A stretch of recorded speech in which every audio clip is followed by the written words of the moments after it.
Who's ready for the doctor's court? Judge Travis presiding. Court is in session, starting with this case. What do y'all think of this one?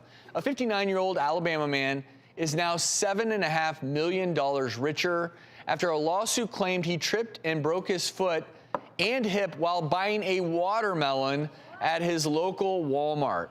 He told the court his foot became trapped in a pallet beneath the watermelons, causing the spill and injuries, and he won a $7.5 million judgment. This was his $7.5 million lotto ticket. That's what it is. Right here, this watermelon. Lottery ticket. Lawsuits have become the new lottery. Yeah. Right? I mean, I'm going to drop it now. Maybe I'll own the whole studio. You never know, right?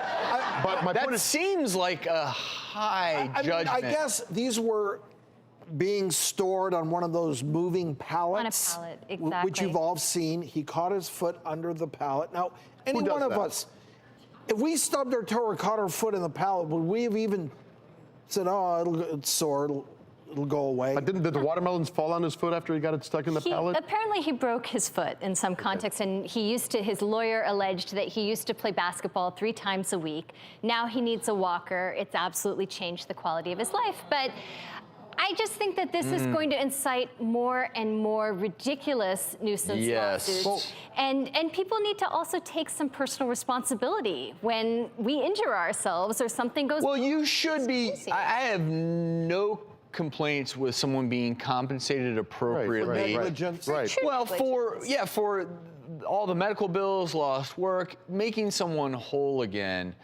But you're talking about a scenario here where if every time someone slips and falls, we're given a $7.5 million judgment, we're not going to be able to afford groceries. Listen, some of my best friends are lawyers, but there's something also wrong with the judicial system when a lawyer works on a certain percentage of commission.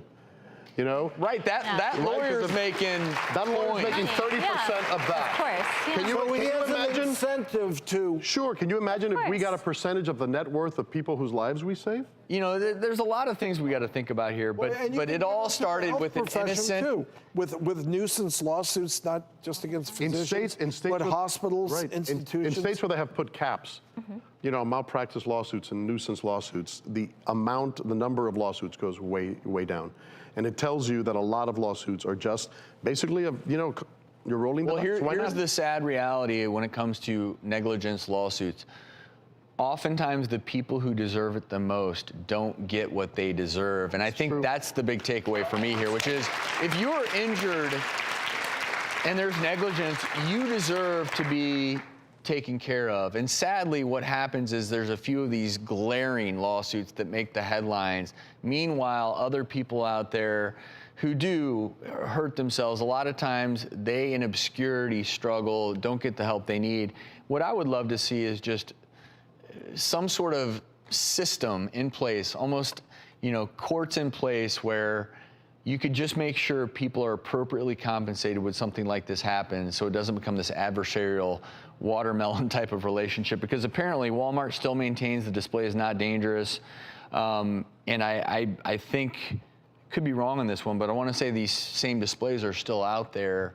And they're appealing this judgment, they so it's just certainly going to are drag appealing it. on. So, Drew, well, price of watermelon's going up, buddy, so let's hold on to that one. Okay. well, you could maybe create the doctor's court where that could happen. Court is now out of session.